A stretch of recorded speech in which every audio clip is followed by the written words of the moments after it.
Bismillahir Rahmanir Rahim. Topic tí a fẹ́ yanjú nísìnyí òun ni ahkamu qada'il haja. Àwọn ìdájọ́ tí ń bẹ fún bóòlù àti bí àbùkátà. Min kamali shari'ati Allahi annaha shamilatun li umuri dunya wal akhirah. Sharia Ọlọ́run ọba tó gbé kalẹ̀ fáwọn ọmọ ènìyàn. Ní tá fi mọ̀ pé òun náà ni pé gbogbo tí ń jẹ́ àlámọ̀rí wa láyé àti lálkìyámà lọ́lọ́run ọba ní kókó sínú sharia Islam. Wa mubayyinatun li kulli ma yahtajuhu al-mar'. Ó sì ṣàlàyé gbogbo tí ọmọ ènìyàn máa ní bùkátà sí pátápátá. Wa kullu ma huwa ridha lillahi ta'ala, àti gbogbo tí ó máa yọ Ọlọ́run ọba àlékè ọlá ní.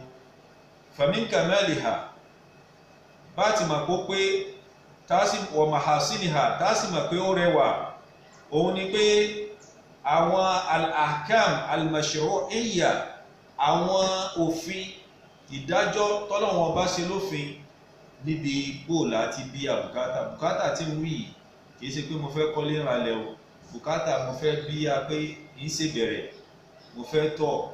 òun là ń wí. Wa nahnu nufassiluha fima yali, a ṣàlàyé rẹ̀ lẹ́kùnrẹ́rẹ́.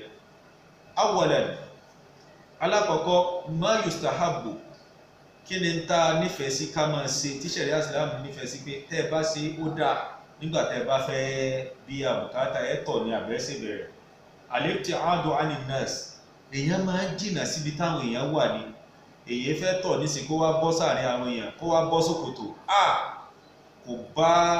ìdẹ́dà ọmọ ènìyàn mu nínú làákàyè, kò bá mu. Àbí èèyàn wà ní pápá fi sahara, ó wà ní ibi tí aṣálẹ̀, èèyàn máa ń jìnà síbi tí àwọn èèyàn ti máa wò ó lọ́kànkán báyìí, kò dáa, sharia Islam ò fẹ́ bẹ́ẹ̀. Ẹlẹ́ẹ̀kejì, taqdimu ar-rijli al-yusra inda dukhul al-hammam. Tá bá fẹ́ wọ tọ́ílẹ̀tì, sharia Islam ní ẹsẹ̀ òsì ní ká kọ́kọ́ ṣe kíni, ká kọ́kọ́ gbé wọlé. Wal yumna inda al-khuruj, tá bá jáde ká gbé ẹsẹ̀ ọ̀tún jáde. Ẹlẹ́ẹ̀kẹta, ghaslul yadi bis-sabuni inda al-intiha. Tá bá ṣe bí àbùkátà tán, tá fojú ara wa tán, sharia ní ká fọ ọwọ́ wa pẹ̀lú ọṣẹ tá bá ṣe tán. Ẹlẹ́ẹ̀kẹrin, labsu hizai inda dukhuli ila al-hammam, ká wọ bàtà sípàsì nígbà tá bá fẹ́ wọnú tọ́ílẹ̀tì. Ẹlẹ́ẹ̀karùn, an yaqula inda dukhul, mùsùlùmí gbọ́dọ̀ sọ nígbà tó bá fẹ́ wọlé, kí ni ó máa wí? Yóò sọ pé bismillah, bismillah. Tó bá wí tán yóò tún wá sọ pé Allahumma inni a'udhu bika min al-khubuthi wal khaba'is. Ọlọ́run ọba, mo wá sọ lára lọ́dọ̀ rẹ Ọlọ́run ọba. Min al-khubuthi, kúrò lára àwọn àlìjànú, àwọn akọ àlìjànú, wal khaba'is, àtàwọn abo àlìjànú tí wọ́n ń bẹ nínú tọ́ílẹ̀tì, torí àyè wọn ní tọ́ílẹ̀tì, èèyàn gbọ́dọ̀ wá sọ Ọlọ́run lára wọn. An yaqula inda al-khuruj, nínú tá a fẹ́ kọ́mọ èèyàn ṣe tó bá jáde, òun ni kó sọ báyìí wípé gufranak, gufranak, kó wí. Thaniyan, ẹlẹ́ẹ̀kejì, ma yukrahu, òun ni tá kórìíra tí sharia Islam ò fẹ́ ká tẹ̀ sí rárá bàbá ń bí àbùkátà lọ́wọ́. Alákọ̀ọ́kọ́, al-kalam, ká máa sọ̀rọ̀ hala qada'il haja, nígbà tá a bá ń tọ́ílẹ̀tì àbá wà ń bẹ̀ tá a bí àbùkátà lọ́wọ́ ni ká máa sọ̀rọ̀. Aw mukhatabat al-akharin, àbí ká tẹ̀ máa wá dá sẹ́lòmí láti ta, kò dáa. Illa li haja, àyàfi tó bá ṣe pé bùkátà ṣe kí ni ó ṣe dandan ká sọ̀rọ̀ nìkan. Ẹlẹ́ẹ̀kejì, ad-dukhulu bi shay'in fi dhikrillahi ta'ala, akọ ká máa mú nǹkan kan wọnú tọ́ílẹ̀tì, nǹkan tán bá dárúkọ, kán bá kọrúkọ Ọlọ́run ọba sí, èyí tó rúkọ Ọlọ́run ọba ń bẹ̀ẹ̀ bí pépà ni, bóyá ago ni, kódà òrùka, àfẹ́ ká gbé wọ inú tọ́ílẹ̀tì. Illa an yukhafu alayhi sarqa wa nahwi, àyàfi tó bá já sí pé ago tí ń bẹ lọ́wọ́ wa yìí, tá bá ní ká bọ́ síta ó jì lọ, tá bá ní ká fi nǹkan yìí sílẹ̀, pọ́ọ̀sì tí ń bẹ lọ́wọ́ wa yìí, gbogbo tí ń bẹ mẹ́ wọ́n gbé lọ, àyàfi bẹ́ẹ̀ nìkan la lè mú wọ inú tọ́ílẹ̀tì. Àmọ́ láìṣe bẹ́ẹ̀, gbé a lè gbé síta, ká pọ́n ọkọ̀ Ọlọ́run ọba lé ká fi síta rẹ̀. Thalithan, ẹlẹ́ẹ̀kẹta, al-bawlu fi shuquqi wal juhuri, akórira ṣẹ̀ríà ìsìlámù kórira kéèyàn máa tọ̀ sáàrin ògiri àlàpà wọlùjòhóòrè àbínú hò kó wá rí ihò ibìkan ní sí kó wá sẹ́ẹ̀tì ibẹ̀ kó wá ní inú hò ní ló máa tọ̀ sí fa innahu torí tó ń ṣe ní rubbama kana fiha dawabun fàtẹ̀lúrò ó súnmọ́ kí nǹkan kan kòkòrò kan bẹ́ẹ̀ abẹ́ranko kan sápamọ́ síbẹ̀ bí èkúté ni bí èèrà ni bí aáyán ni títọ́ tó wá ń tọ̀ sí ni yóò máa wá ní ilà ṣẹ̀ríà ìsìlámù sì fẹ́ ká ní ẹ̀dọ̀ ọlọ́run ọba kankan lára. ẹlẹ́ẹ̀kẹrin masul farji bil yadi al-yumna tá a bá bí àbùkátà tata ṣe tán àbí gbà tá a bá ń bí àbùkátà lọ ká máa wá fi ọwọ́ ọ̀tún wa ká máa fi pa abẹ́ wa kò dáa awele istinja'u awele istijmaru biha àbí ká mú ọwọ́ ọ̀tún kó ṣe pé òun náà la máa fi tábà ọwọ́ ọ̀tún náà la máa mú òkúta la máa fi nu ojú ara wa àyàfi tó bá di pé dàwúrí tó bá di pé làlúrí pé èèyàn rí bí ó yóò ti yanjú ẹ̀ mọ́ nìkan ló yà kù òun nìkan ló kù. Qala sallallahu alayhi wa sallam òjíṣẹ́ ọlọ́run ìyá ọlọ́run kò máa bá ọ sọ báyìí pé la yumsikanna ẹnìkan yín ò gbọdọ̀ ṣe kí ni ahadukum ẹnìkan yín ò gbọdọ̀ fọwọ́ ọ̀tún rẹ̀ ṣe kí ni kó fi gbá ojú ara rẹ̀ mú bí ẹ̀mí nìyí wọ̀wọ́ ẹ̀kú nígbà tí máa ń tọ̀ lọ́wọ́ kó wá fi gbójú ara rẹ̀ mú wala yatamassah min al-khala'i bí ẹ̀mí nì kò sì gbọdọ̀ ṣe kí ni kó máa fi ọwọ́ ọ̀tún kó máa fi fọ ojú ara rẹ̀ ìran ẹlẹ́ẹ̀kejì nù níta nífẹ̀ẹ́ sí àti ká wípé tí ṣẹ̀ríà ìsìlámù nífẹ̀ẹ́ sí ká máa ṣe tá a bá fẹ́ ṣe kí ni tá a bá fẹ́ bí àbùkátà ní tó kọ̀ fún wa pé ká máa ṣe. ẹlẹ́ẹ̀kẹta yìí máa yuhram ní tó ṣe léèwọ̀ ni tẹ̀kan ni ó kórìíra rẹ̀ ni eléyìí èèwọ̀ ni èèyàn gbọ́dọ̀ ṣe mùsùlùmí èsì. alákọ̀ọ́kọ́ istikbalul qibla kí mùsùlùmí kó máa dájú kọ kíbla tó bá fẹ́ tọ̀ àbó fẹ́ ṣèbẹ̀rẹ̀ àwọn istidbaruha àbó kọ̀ fúrọ̀ sí kò dáa. hálà qada il haja nígbà tí máa ń bí àbùkátà lọ fi sahara nígbà téèyàn bá wà ní pápá ni pé ilẹ̀ aṣálẹ̀ lójúta gbangba. wal afdal èyí tó wá fi ń dájú náà ni pé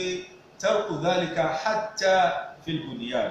kódà èyí tí fi ń dájú ni pé ẹ má jà tún ṣe náà kódà bá a bá ń bẹ lábẹ́ òrùlé nínú ilé wa náà ká gbìyànjú bá a ṣe ní kọjú sí àbí bá a ṣe ní kọ ẹ̀yìn sí torí pé ànábì wa Muhammad sallallahu alayhi wa sallam sọ pé iza ataytumul gha'ita tẹ́ ẹ bá fẹ́ lọ lè ṣe bẹ̀rẹ̀ fala tastaqbilul qibla ẹ má dájú kọ qibla wala tastadbiruha ẹ má kọ ẹ̀yìn sí bi bawlin ẹ̀ ń tọ̀ ní o wala gha'itin ẹ̀ ń ṣe bẹ̀rẹ̀ ní o walakin sharriqu ẹni kọ ẹgbẹ́ ọ̀tún sí aw gharribu ẹ̀sìn lè ṣe kí ni ẹni kọ ẹgbẹ́ òsì sí. ẹlẹ́ẹ̀kejì qada'ul haja fi turki nas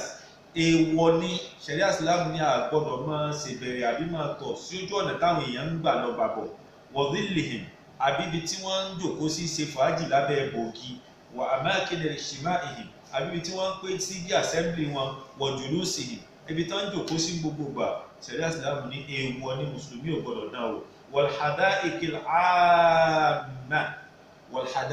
'amma àbí àwọn ọgbà táwọn èèyàn ń jòkó sí tán fi ń ṣe fàájì irú ìtàn máa ń ṣe káàkiri ní gbogbo àwọn roundabout tí wọ́n ṣe àyè tó dáa èèyàn gbọ́dọ̀ máa jòkó tọ̀ síbẹ̀ àbí yàgbẹ́ síbẹ̀. wal aswaq àbí láàrin ìjà wa birkul ma àbí ibi tí omi dágún sí bí ìkudu tí àwọn èèyàn ti ń pọn ní mu kí àwọn wá bẹ̀rẹ̀ síbẹ̀ kó máa ṣèbẹ̀rẹ̀ kó máa tọ̀ wọ̀nà àwìzáàlì kàbí tó bá tó bẹ́ẹ̀ lọ ṣẹ̀ríà ìsìlámù ní àgbọ̀dọ̀ dán o. ẹ̀rí lórí ẹ̀ òun ni gbólóhùn ànábì wa Muhammad ti sọ pé ittaqul la'anayn ànábì ní ẹ máa jìnnà sí ẹbẹ̀rù àyè èpè méjì kan bẹ jìnnà sí. kọ́ọ̀lù àwọn sàábẹ́ ní ya Rasulullah àwọn owó láyé èpè méjèèjì qala alladhi yatakhalla fi tariqin nas òun ni ẹni tí máa ń tọ̀ àbí tí bẹ̀rẹ̀ sójú ọ̀nà táwọn èèyàn ń gbà lọ gbàbọ̀ aw fi dhillihi àbí ibi tán ti ń jòkó sí fàájì lábẹ́ bòógì wọ́n bá rí ẹ̀mí wọn kọ̀ àwọn èèyàn tán bá rí ó kọ̀ lójú ọ̀nà ní àbí ibi tán jòkó sí wọn lérí ibú kan ló sì wá ṣe léèsí ní èpè wọn tán bá ti fẹ̀mí ṣe yóò ṣe ànábì ní àjìnà sí. ẹlẹ́ẹ̀kẹta ad-dukhulu bil mushafi ila al-hammam èèwọ̀ ní èèyàn gbọ́dọ̀ gbé Kùránì wọnú tọ́ílẹ̀tì lima fihi min al-ihana torí pé kí ni gbígbà tó tọ̀ ń mọ̀ yẹpẹrẹ Al-Qur'ani ni li kitabillah gbólóhùn Ọlọ́run ọba tí Ọlọ́run ọba bó ti tó kí ẹ wá gbé wọnú tọ́ílẹ̀tì bó bá ṣèṣì wà lápò rẹ tó gbàgbé kó kéré gan ipe ń bẹ lápò rẹ bó o bá ti rántí báyìí kó o sì máa ṣe istighfar tó o bá lè jáde lẹ́ẹ̀kan náà kí ẹ máa ṣe istighfar o àmọ́ kí ẹ wá máa kó wá kàn rẹ wá balẹ̀ kó wá máa pé Kùránì yìí fẹ́ fi síta kí ni bẹ́ẹ̀ ó fi síta ni fi Kùránì síta gbogbo bí ó bá ti lè ṣẹlẹ̀ tí o bá mọ̀ pé ìtàn bá jí lọ́nù rẹ̀ ó yóò yọ ọ́ kó bẹ́ẹ̀ ó wàá fi Kùránì sí ìta orí pé àwọn kọ́rọ̀ Ọlọ́run ọba lè yé yẹpẹrẹ ọ̀rọ̀ Ọlọ́run. Rọ́bìàn ẹlẹ́ẹ̀kẹrin nínú àwọn àdájọ́ òun ni pé máa yajibu in tó ọ̀ranyàn lélẹ́yìí nígbà tá a bá fẹ́ ṣe tá a bá fẹ́ bí àbùkátà alákọ̀ọ́kọ́ in tá a fẹ́ ẹlẹ́ẹ̀kejì in tá a kọ̀ ẹlẹ́ẹ̀kẹta in tó ṣe wọ̀ tó ṣe pé èèwọ̀ ni ẹlẹ́ẹ̀kẹrin in tó ṣọ̀ranyàn tó ṣe pé ọ̀ranyàn ni ó ní pé satirul awrati anin nas ní ẹ̀ bá fẹ́ ṣe bẹ̀rẹ̀ yóò tọ̀ ni èèyàn máa ń dá gàgá bora rẹ̀ ni èèyàn máa ń dáàbò bo ara rẹ̀ ni èèyàn kàn ní yọ kíní síta gbangba ó kàn máa lóhun tọ̀ àbí ń yàgbẹ́ níbi táwọn èèyàn ti máa wá wo báyìí pé la hawla wala quwwata illa billahi al-aliyyil azim ọmọ èyí ṣe bẹ́ẹ̀ o ẹranko ní máa ṣe bẹ́ẹ̀ at-tanazzuhu an isabati an-najasati li thawbihi aw badanihi bí ìtọ̀ bá ta sí wa lára àbí nǹkan kan tí bá ń ta sí wa lára kéèyàn tètè máa ṣe kí ni gbìyànjú láti fọ̀ kó bẹ́ẹ̀ láti mú kó bẹ́ẹ̀ ta sí wa lára ni ó ta sásọ wa kéèyàn tètè fọ̀ torí pé kí ni fa in asabahu shay'un tí nǹkan kan bá ta sí èèyàn fọ̀ ni tó dẹ́gbà Ànábì wa Muhammad sallallahu alayhi wa sallam sọ báyìí pé tanazzahu min al-bawl ẹ máa tún ara yín ṣe níbi tí tó bá ta sí lára yín ẹ máa tún ṣe Ànábì ló ní a máa tún ṣe fa inna amata adhab al-qabr minhu ọ̀pọ̀lọpọ̀ ìyà tí máa ń jẹ́ àwọn òkú nínú sàárè látara tàwí ni o ìtọ̀tọ̀ kó ta sí yàn lára kó má kíá kígbẹ́ ta sí lára nígbà tí ń ṣe bẹ̀rẹ̀ lọ́wọ́ kó má kíá láti tún ṣe láti mú ẹ̀gbìn yẹn kúrò bí tó ta sí ọ̀pọ̀lọpọ̀ kan ní máa jẹ́ kí òkú jẹ̀yà nínú sàárè òkú mi ò sẹ́ lọ́hùn lọ títí àmọ́ tí ń jìyà sí òun náà ni pé ìtọ̀ ta sí lára kò sí kí ni kò sínú. ẹlẹ́ẹ̀kẹta nínú tó ti pé ọ̀ranyàn ni tá a bá bí àbùkátà àbá ṣe bẹ̀rẹ̀ òun ni pé al-istijab ká tábà ká túnra ṣe wal-istijmar àbí ká lòkúta wa yata'allaq bidhalika ahkamu nadhkuruha fima yali insha Allah ní tó tún wá sopọ̀ máwọn ká túnra ṣe látàbà ká lómi ká lòkúta ni a padà sọ níbi ẹ̀kọ́ tí a fẹ́ bọ́ sí lẹ́yìn eléyìí insha Allah ta'ala ọlọ́run mọ́sà ṣe ní ọ̀fun fún wa.